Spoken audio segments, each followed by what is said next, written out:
Big LEZ'S League, an all rugby league experience. If I had to give the Penrith Panthers one word to sum up this season, I think I'd go with proud. I'm just proud of our accomplishments this year. That's my one word. Hello, welcome back to Big LEZ'S League, an all rugby league experience. Make sure to go ahead and subscribe to the YouTube so you don't miss any of our great content. We've also got a ton of content on the Spotify and Apple podcasts as well. Extra content for you guys. Every signing, every rumor. We break all of that down on the Spotify and Apple podcast. So click down below to subscribe to not miss out on any of that great content. And follow the Instagram as well, Big LEZ'S League _. Plenty of great content on there too. Jersey graphics, players moving to other sides. We break all that down on the Instagram. Plenty of fun and awesome content there. Stats, stuff like that, all on the Instagram. So make sure to go ahead and give us a follow on there as well. But we are going to be breaking down the season that was for the Penrith Panthers. You would have seen Flaxy obviously show how proud he was of his Penrith Panthers. And I think that that's a great way and I think it's a great way to sum it up. I think that's what a lot of Panthers fans do feel after this year. I think that whilst they didn't make another grand final like everyone sort of expected at the back end of the year, there were better sides than the Panthers this year throughout the entire season. The Broncos, the back end of the year that they had, and the Reece Walsh run, all that sort of stuff, obviously was a big factor to that. Melbourne were pretty clinical at the back end of the year for the most part as well. Penrith got really unlucky. They really got unlucky, and maybe if they were on the other side of the draw, they probably get into that grand final. But, you know, a strong year from Penrith nevertheless, and to come from last, and make a grand final is, to get close, to be 5 minutes away from making a grand final is just absolutely insane. Everyone, including myself, was riding Penrith off a little bit after they, were last by, I think, round 13 or something. The run that they went on, Cleary's form, some of the other guys as well in this team, Talagi getting better by the week. Some big performances from Dylan Edwards. You had some great performances from Isaiah Yeo, Isaiah Papali'i. I mean, we'll get to all of the players in a second, but just from a holistic view and sort of following on from Flaxy's sentiments at the start of the video, I think that a lot of Panthers fans can be proud of the dynasty and obviously of the year that Penrith just had, and to come from last and get to, as I said, 5 minutes away from a grand final. I think it's amazing, and I think that there's not many other teams that would be able to do that. So you definitely props to the Penrith Panthers and what they've been able to accomplish this season. Let's get stuck into a few of the notes because there is plenty to break down with the Penny Panthers and their year that they've just had. Very good season from the Panthers. Not losing anyone for next year is going to be big. Obviously, we'll break that down a little bit more going into the season preview, but I think that's definitely a big up for next year. They only lose Maverick Guy to the Tigers. Asa Kapoa goes to the Knights. Zach Lipowicz, the young back row that we saw, I think that got sent to the bin in that game where Penrith rested everyone. He's going to Catalans. And then you've got Brad Schneider going to the Dolphins. So not losing a lot, and they're gaining replacements for a lot of the guys that they are losing to. So in regards to retention, it's probably the best Penrith are going to be, or as well off as Penrith are going to be, than they have at start of seasons or through off seasons in years. They've lost Luai, Critter, Kikau, a bunch of talent, Fish, over the past couple of years. It's the first time they don't lose anyone significant or that's consistently in their top 17, other than maybe Brad Schneider, who played a lot of 14 this year. It's fantastic retention from Penrith, and they're building a side that they're going to be able to keep for a very, very long time.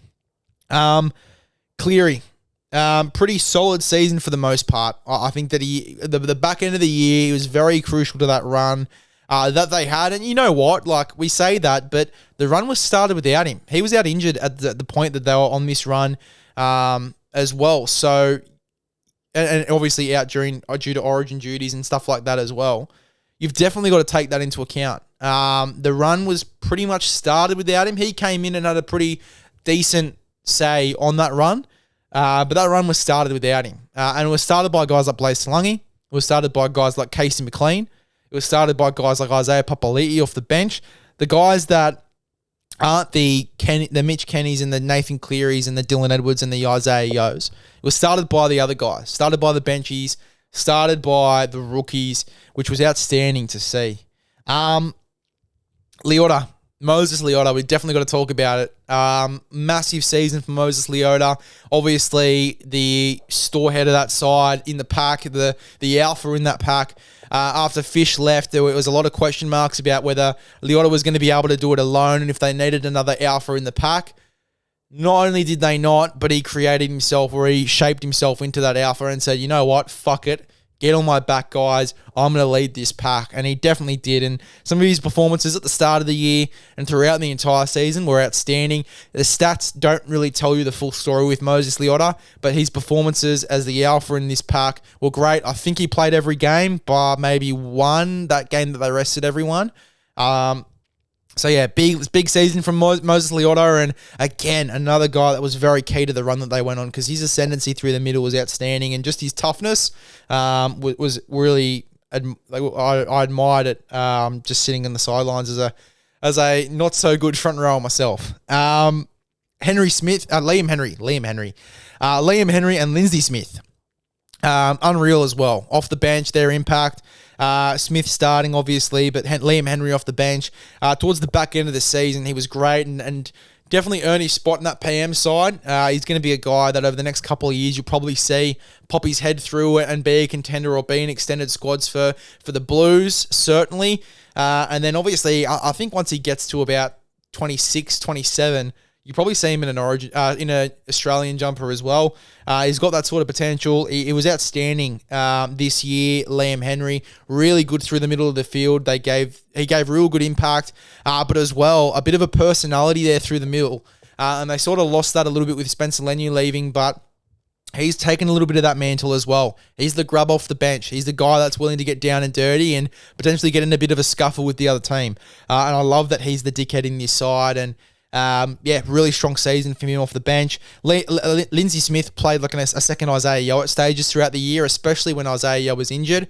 Played like a second Yowie and did it in incredible fashion too. So, really big season from Lindsay Smith, Liam Henry, but Leota was the alpha in this pack and he had a strong season. Talking about guys coming off the bench too, really enjoyed the season of Isaiah Papali'i.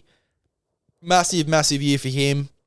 The impact that he had off the bench, particularly at the back end of the year, was second to none. Just outstanding season from Isaiah Papali'i. The leg speed and just the ascendancy that he was able to get as a smaller body.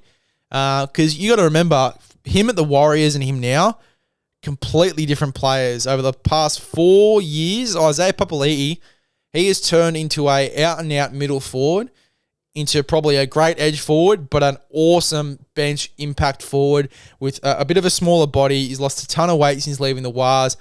He's recreated himself, and I am loving every minute of it. He was outstanding this year. Paul Alamotti, the call to bring him in for Tom Jenkins, who, mind you, was probably one of the informed wingers in the comp at that stage, leading into finals, was a massive call by Ivan Cleary. And it came off. He was outstanding throughout the final series. And for a guy that didn't play first grade all year, you're obviously going to expect them not to go as well, contact-wise, stuff like that. Alamotti's played enough first grade games, though, and he certainly proved that theory wrong.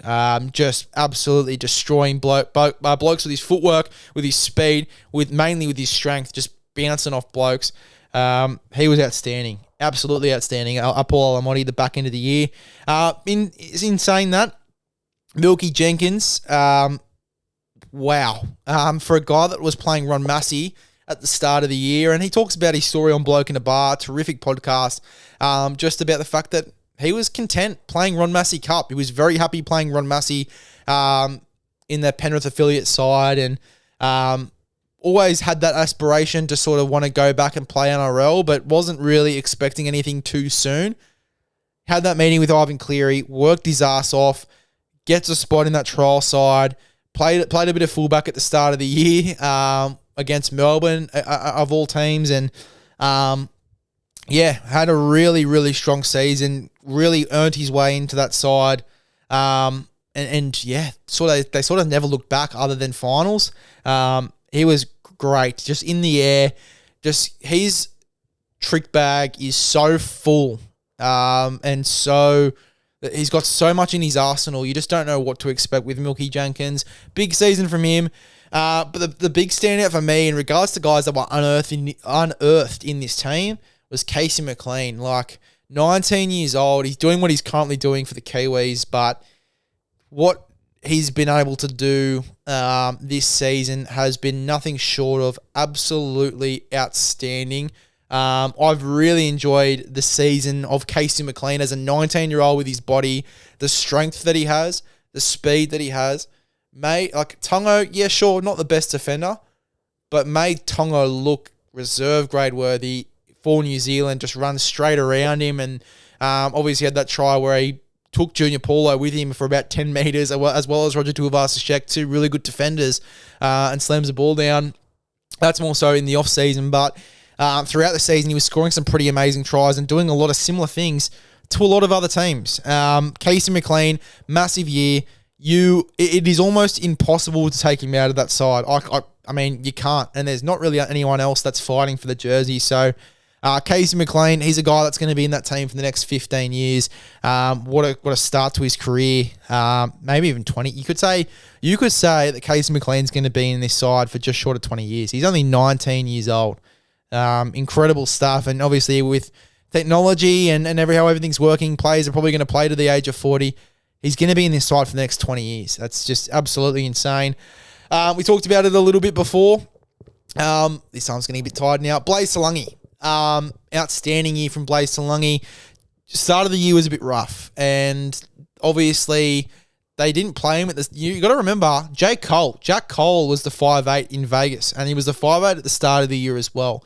Blaze Talagi came in as a bench guy and came into this side due to injury. I believe it was to Nathan Cleary at the start of the year. Had to come in during the game due to an injury. I think Nathan Cleary actually went to the head bin and didn't come back. So they played with J. Cole and with Blaze Talagi.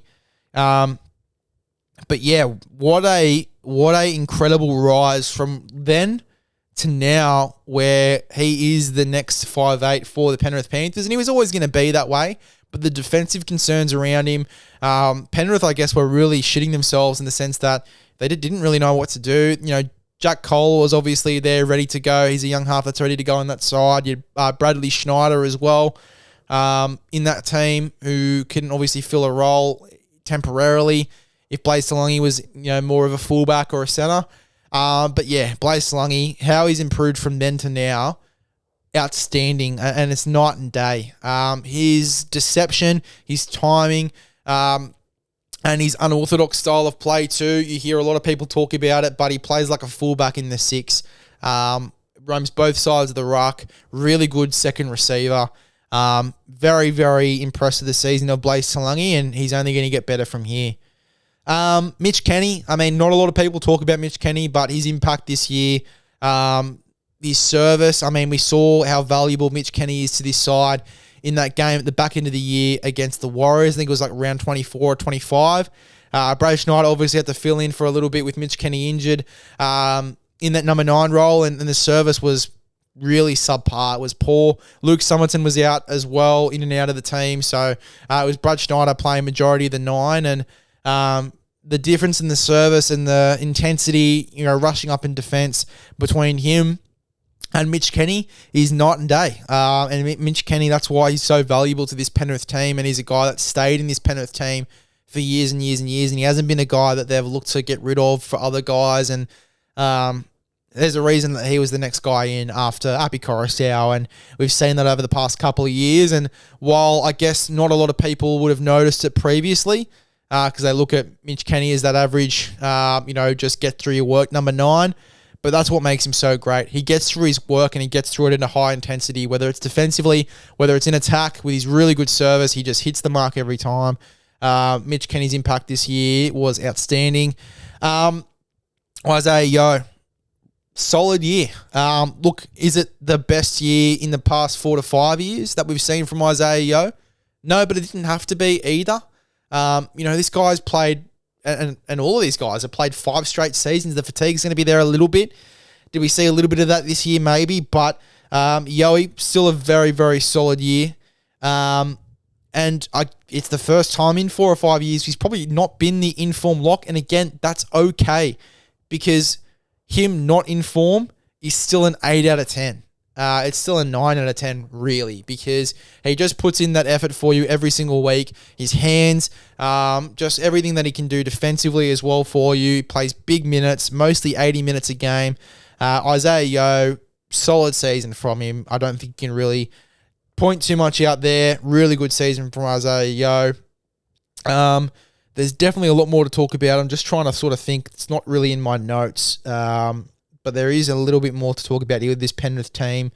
Isaac Tungo, if we're talking about a little bit of concern, defensively very up and down. There was moments where his defense was really poor this year. There was moments where he's probably one of the better defensive centers in the comp. So for certain games there. It's very hot and cold, and he has been that way for the past couple of years with his defense. He can have a real good 8 out of 10 game. He can also have a really good 5.5, well, not really good, but a subpar 5.5, 6 out of 10 game as well. So it's really hot and cold with Isaac Tungo, but for the most part, I thought he had a really good year, and his combo with Cleary off kicks was just so good to watch. That was awesome. The little chip over the top right on the line for him to score tries, scored a few of them. Obviously, the first one being in Vegas, and then a few times after that as well. What else is there to talk about here with the Penrith Panthers? Liam Martin. There's a lot of conjecture around Liam Martin and his form, and there was certainly around the Origin period, there was a lot of people saying that he shouldn't be picked. His presence and his intensity, it's similar to the Otter. I don't think really the stats matter. It's the impact that he can make with his physicality and his presence and just the character that he is on the field that wins you over every time. And that's why he gets picked for Origin, and it's why he gets picked for Australia. Obviously not this year with the birth of his child, but it's why he gets picked for these rep teams, because he is one of the better back rowers in the comp purely because of intensity and what he can do and the moments that he can have in games as well. Absolutely outstanding. Liam Martin, and to be honest, I think this was probably one of his stronger years. I really enjoyed watching Liam Martin, especially at the back end of the year when they went on that run. I thought that he was really good in a lot of those games as well. Really trying to think of that team, but I don't think there's too much else there. Yeah, that's pretty much it from me. Really strong year from the Penrith Panthers. Again, to do what they did, from coming from dead last in round 13 to being 5 or 10 minutes away from winning a grand final. No team's ever going to do that again. No team's ever going to do what they did in regards to getting into a grand final 4 times in a row, playing in 5 straight grand finals as well.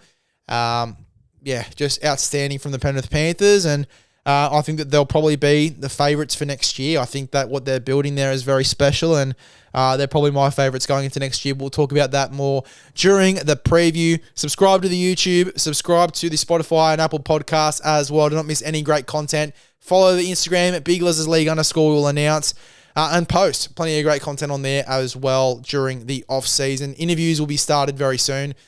Just organising a lot of those. It'll be probably at the start of next year we'll start to get some interviews on. But make sure to subscribe to not miss any of that great content. The Rookie Watches as well will be live, where we go and react to different rookie highlights. All that's coming soon. Click to subscribe to the YouTube. We'll see you in the next one.